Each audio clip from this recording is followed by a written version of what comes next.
Welcome to this overview of Brian P. Moran's and Michael Lennington's book, The 12-Week Year, subtitled Get More Done in 12 Weeks Than Others Do in 12 Months. The book is divided into two parts, things you think you know and putting it all together, with part one being designed to provide fresh insights into what it takes to be great and to challenge what you think it takes to perform at your best and achieve your potential.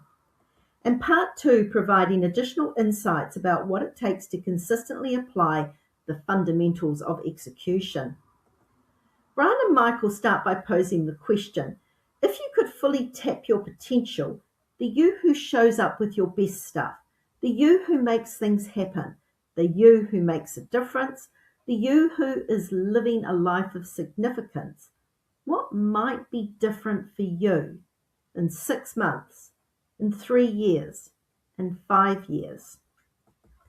The challenge most of us face is balancing our time and energy across all the things we feel we should be doing and wish to do, with the potential that too much time and effort in a single area can create burnout and a lack of fulfillment overall. With the barrier standing between us and the life we are capable of living being a lack of effective, consistent execution.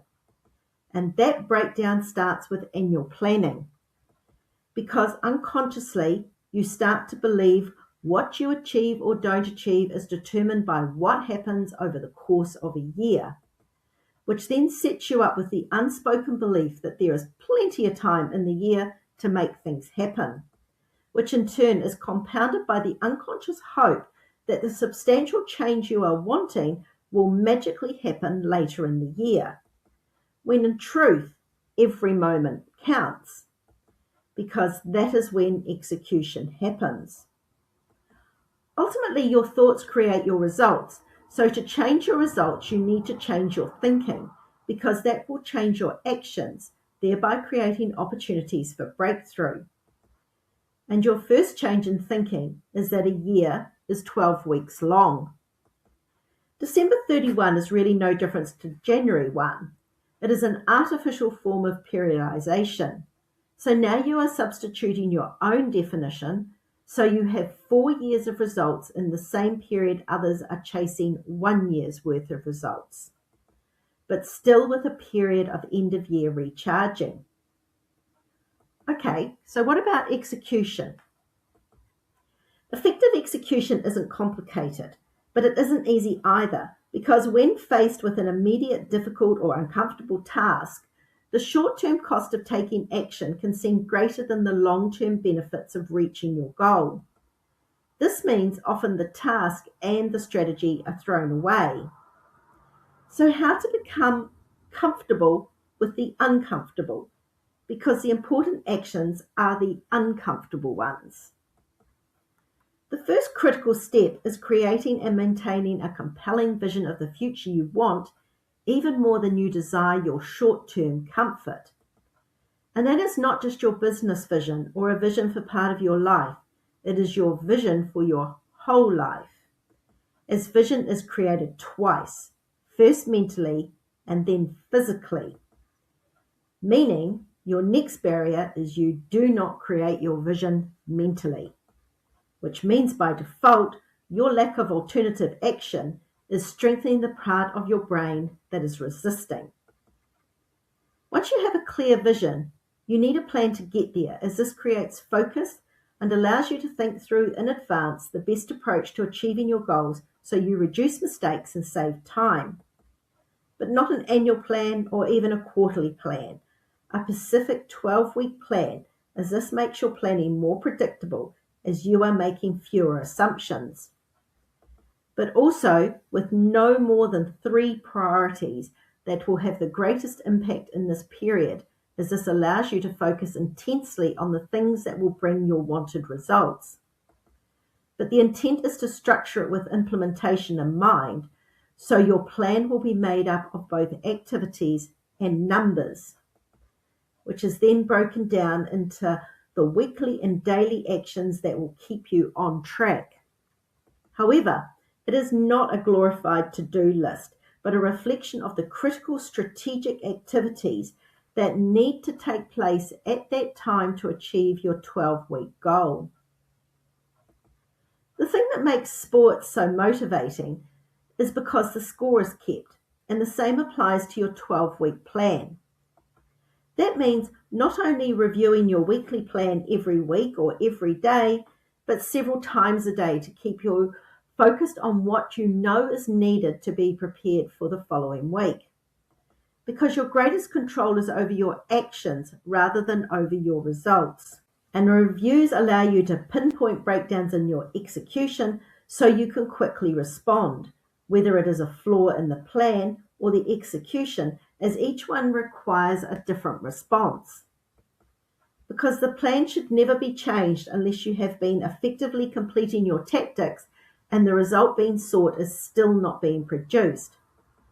But to do this, you need to develop a set of lead and lag measures that tell you what is happening.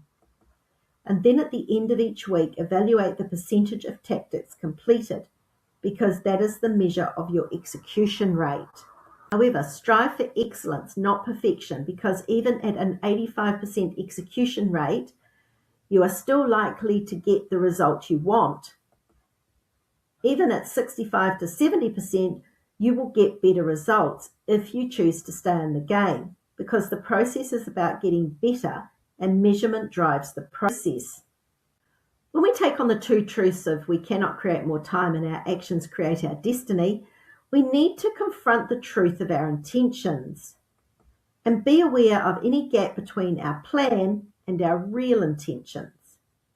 And the truth, our natural tendency is to be reactive, as that allows us to stay in our comfort zone. So we need to keep at the forefront of our mind that the actions on our 12-week plan are what we have identified as our high payoff actions.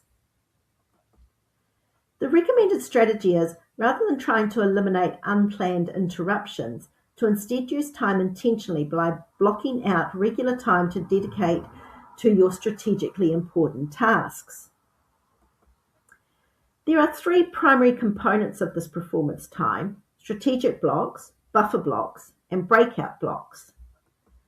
Strategic blocks are a 3-hour block of scheduled, uninterrupted time. Buffer blocks are designed to deal with the unplanned and low-value activities, as this allows you to schedule these so you can get them out of your head but not spend your day on them. And breakout blocks are spent on non-work activities away from work, so you refresh and reinvigorate your mind, with about 3 hours being found to be the most effective. Accountability is perhaps the most misunderstood concept, as most interpret it as consequences, but is actually a willingness to own your actions regardless of circumstance. This means freedom of choice is the foundation of accountability. There are no have-tos. It is all choice. Ultimately, it is all free will, your actions, your results, your consequences. And when you truly understand this, you move from resistance to empowerment. There are 4 keys to successful commitments: a strong desire to get you through the hard times, the keystone actions that will bring about the results you want, counting the cost before you commit so you know exactly what you are truly committing to, and acting on the commitment, not the feeling, because there will be times you don't feel like doing the critical activities. The authors outline 8 elements that they believe are fundamental to high performance in any endeavour: vision, planning, process control, measurement, time use, accountability, commitment, and greatness in the moment, which can be organised into a set of 3 principles and 5 disciplines. The 3 principles are accountability, commitment, and greatness in the moment. You will recall accountability is you ultimately taking ownership of your results, and commitment is the personal promise that you make to yourself. Greatness in the moment is the moment you make the choice to do what is necessary to become great. The 5 disciplines are vision, planning, process control, measurement, and time use. Vision relates to creating something that is a powerful reason why you should keep going even when you don't want to, the most powerful of which will be the ones that are big and aligned to both your personal aspirations and your professional dreams. And rather than asking how you will do this, ask yourself what will be different across the board if you do, because that allows you to start the process of moving from that's impossible to that is possible to that is probable to it is given, I can do this. Next comes planning. Yes, an action bias can be a good thing, but it can also get in the way of effective execution. When you're writing your goals and tactics, ensure they are meaningful and aligned to your long-term vision. Simple, specific, and measurable. Stated in the positive, what you want to achieve, such as a 98% accuracy rate, rather than focusing on the error rate. A realistic stretch. If you have never done something before, expecting you will do it all the time from now on may be a bridge too far. Conversely, if you already do it every time, there is no stretch. Assign accountability. Keeping in mind accountability is self-responsibility to those who are in charge of a specific part of the plan, and have deadlines to get things started. And check your plan daily so you stay focused and make the hard decisions so things keep moving forward. Installing process control relates to creating a set of tools and events that help you work your plan even when life figuratively plants you a facer, or you are facing the discomfort of the new actions you know you need to take, which means structural and environmental support is non-negotiable, or you will be reliant on willpower, which is never going to win in the long term. Your weekly plan, which is derived from your 12-week plan, is your first support tool, as it is your game plan for the week. However, this is not a glorified to-do list. It is the critical strategic activities that need to take place that week in order to achieve your goals. The weekly accountability meeting is another, not for others to hold you accountable, but for fostering your own accountability of yourself to consistently execute your plan. Next comes measurement, which drives the execution process because it is your touchstone with reality. Effective measurement includes lead and lag indicators. Weight loss is a simple example. Lead indicators are things like exercising and eating. The lag indicator is the change in your weight. However, you are measuring two things, your execution rate and your results. Did you follow your plan? And if you did, how well your plan is working? Or if you aren't, what story is getting in the way? Being a great performer requires taking back control of your day, which requires considering things like what your model work week would look like, taking into account both best practice for your 12-week year, but also what you would label your everyday work. Then taking ownership of your actions, no looking for excuses, even when they are right there asking you to use them. Then resolving never to be a victim again, to stop feeling sorry for yourself, to be willing to take different actions, to associate with others who take ownership of their actions, and to focus on what you can control. Because you are going to come up against your unconscious hidden intentions as you put your 12-week plan into action.